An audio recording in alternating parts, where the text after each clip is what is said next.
All these blessings in our life, and then all of a sudden, something sort of derails you. I lost all my confidence. You know, when you're blindsided with cancer, all of a sudden this woman that was in control and had a lot of confidence couldn't even make a decision. You know, it was just very difficult because I didn't see it coming. I had been told by everybody, you're gonna have your first treatment, and then within 2 weeks, you're gonna start losing your hair.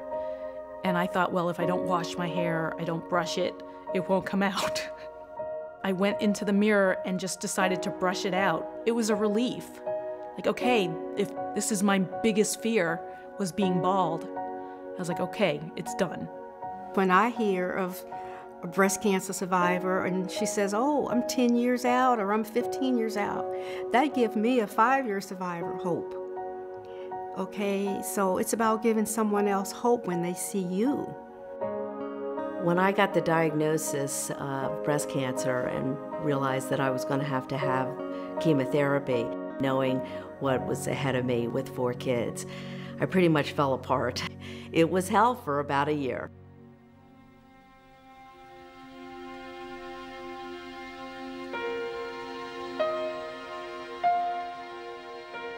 At that time, I was 7 months pregnant with twins and was about to meet my little boys. And at 7 months, I found the lump. The first thing I thought was, pregnant women don't get breast cancer. They get stretch marks. This just wasn't happening. I probably said that to my surgeon, I don't know how many times, you have the wrong girl, check it again.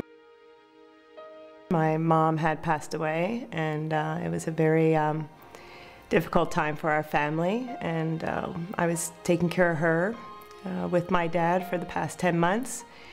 So, you know, when I look back, I guess I really wasn't paying attention to signs about me. I was just going through a divorce, and shortly after I had completed my radiation, my daughter Tracy gave birth to her daughter, who was premature. She weighed 1 pound, 10 ounces, and I do remember going to my son-in-law first and asking him if he thought I should tell her, because I did not want to have my cancer news, you know, stress her. And of course, you know, he says, you know, tell her. For our kids, we really felt that, you know, they didn't realize the position that their mom was in fully. You know, they knew she was sick, and then I'd feel better, and, you know, I would have the birthday party and take them to wherever they needed to go and sort of be that mom. But that takes a lot of behind the scenes. It wasn't just about me anymore. Like, not only did I have to have treatment, but the babies had to be taken care of, so we had to make a plan for that. It was hard, I think, on them because they didn't really understand what it is. Particularly my youngest, who was in 2nd grade at the time. She didn't know what breast cancer was. And I think the older ones were just, quite honestly, so scared of what could become of their mother.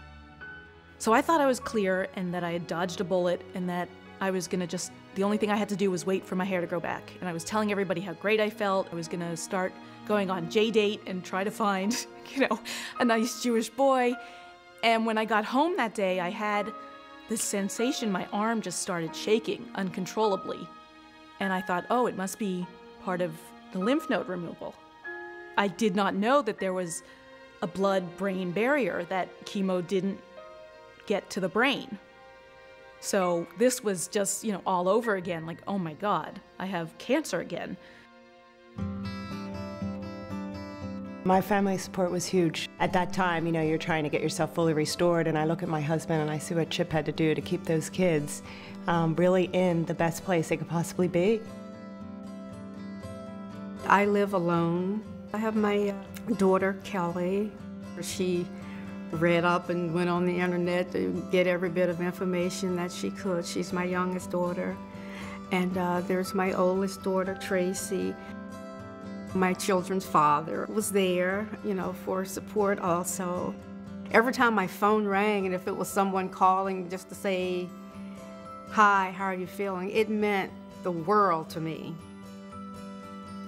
I was blessed with amazing friends in my family. My husband, John, was very steadfast throughout this whole period. He never missed a chemo appointment with me. My sister Susie and my brothers John and Jimmy came down, and everyone pitched in. My two sisters literally took over.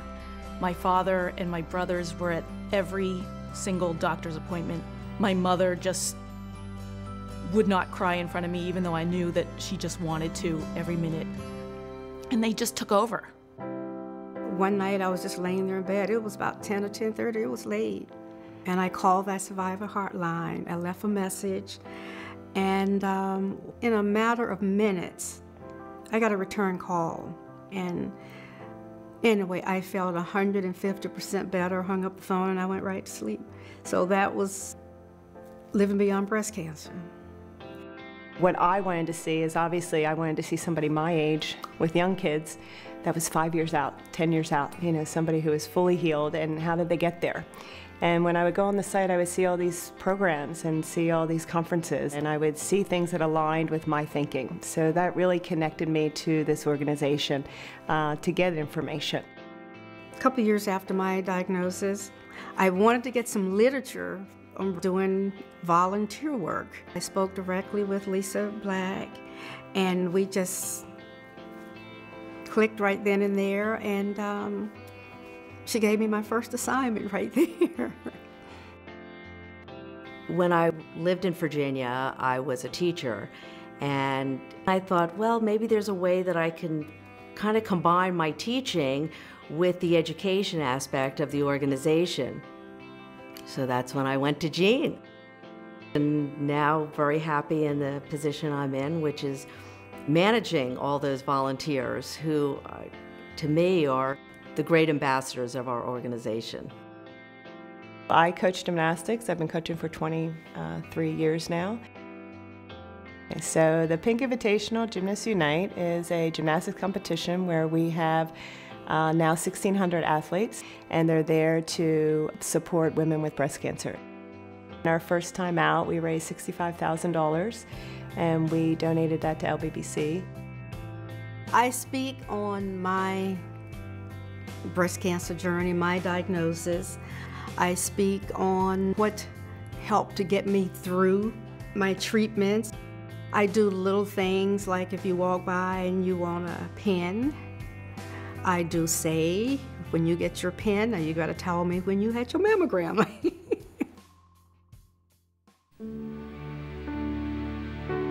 I was so happy that finally I was gonna be a mother. My sons, Nathan and Joshua, were 1.5 at that point. So I had to go into surgery again, and I had to start over again in terms of the fear and getting through that.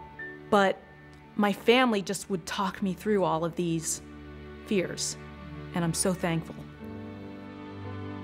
Being diagnosed with breast cancer is rough, but nowhere near as rough as what my daughter experienced in her life with her baby dying 4 months after she was born.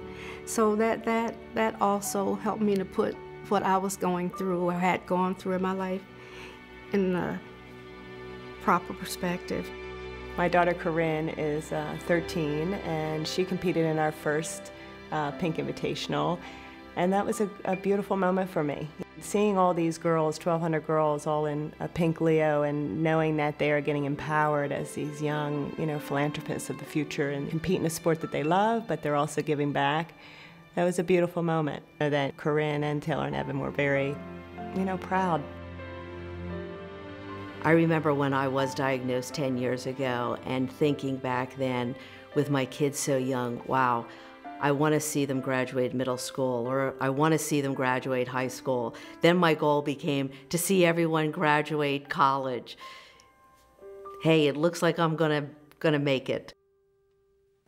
There is a scripture that I like to apply to myself at this time in my life, that when you've been blessed, you just don't sit back in a corner and say, oh, I've been healed, so now I'm just gonna rest. You're supposed to rest, but you're also go out and give back to someone.